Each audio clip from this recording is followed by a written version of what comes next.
मैं प्रवीण, गांव जागसी, तहसील गोवाना, जिला सोनीपत का रहने वाला, जो कि मेरा भाई भी फौजी था। 25 अप्रैल 2025 को उसकी डेथ हो गई थी। उसकी वाइफ है जो कि रहने वाली है शिवा, पानीपत की, रहते गड्डी है। वो पहले भी रूस का अपना घर चली जा रही थी, 2-2 महीने, 1-1 महीने रूस के बैठी रहा करती। तो भाई की डेथ होने के बाद उसके पास तकरीबन 2 करोड़ रुपया है, जो कि उसके घर वाले ऐसे हैं, सारी तो ज़मीन बेच रखी है अपनी घर की। उनके पास 6 बीघे ज़मीन बच रही है। 6 बीघे भी 2 जगह बयाना उन्होंने दे रखा है उस ज़मीन का। केस चला हुआ है, मकान बिक चुका है, प्लाट थे वो बिक चुके हैं। मकान बनवाया जब मेरे फादर ने पैसे दिए, मैंने दिए थे। अभी पैसों को वो भाई वाली मैडम अपने भाई से दे दिए 15-20 लाख रुपये, जो कि अमेरिका बैठा है, दारू पीता है, कोई पैसा नहीं कमाता उधर। बिला गाड़ी लेनी है उसने।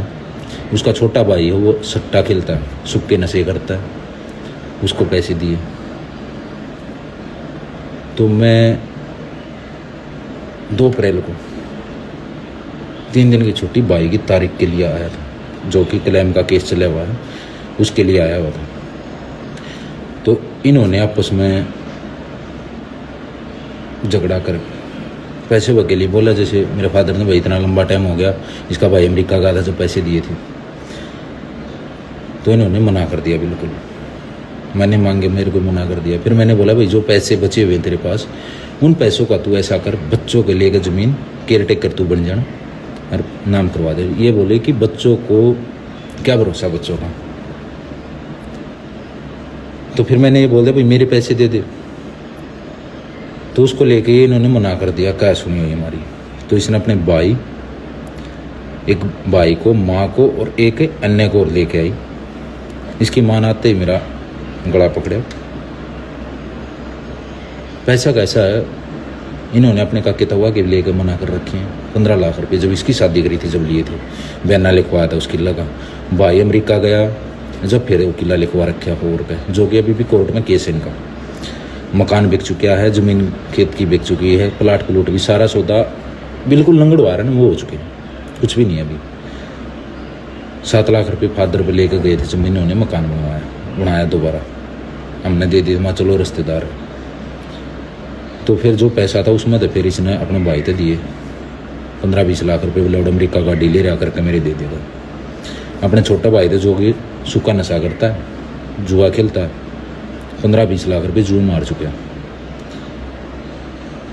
अभी इसके पास टोटल 70-80 लाख रुपये बचा हुआ था। मैंने तो बोला था, बाकी इसका पैसा तो मैं तो कुछ कर नहीं सकता, क्योंकि हमारा सिस्टम ही ऐसा है, पैसा मालिक वो थी, हम कुछ नहीं कर सकते चाह कभी। तो इन्होंने, इसकी माँ ने, इसकी माँ, इसका भाई, एक और आकर इसकी माँ ने मेरा गला पकड़ा। एक भाई, इसकी गिला जो एक और आ रहा था, उसने, दोनों ने मेरे को पकड़ा। इतनी देर में ये आई, इसने बोला कि जब तक इसका घर में ये है, बोला कुछ नहीं कर सकते, इसको गोली मारो। इसका भाई जो अवैध हथियार था, उसने मेरे छाती पर गोली मारने की कोशिश करी, जो कि हाथ में के निकल के चली गई। ये चारों जेल में गए बिना चलान पेश होए। जो कि मेन गोली मरवाने वाली थी भाई की वाइफ, जो कि शिवा गड्डी की रहने वाली, शादी हुई थी जाम भाई में। उसकी सरकारी वकील ने मिलकर उसकी जमानत करवा दी। जज ने हमारी कुछ भी नहीं सुनी। जमानत होते ही आते ही घर पे आके मेरी मम्मी पापा को धमकी दी, बोला भी भाग लेना, अब की बार तो हाथ में गोली गई, अब की बार छाती में गई। मैं तो हरियाणा सरकार ने एक चीज़ कहूँ, भाई मेरी फैमिली की रक्षा करी जाओ, जो कि हमने अभी दोबारा दरख्वास्त भी दे दी है, लेकिन ये लास्ट दरख्वास्त होगी। उसके बाद मैं अपना परिवार की रक्षा खुद करूँगा।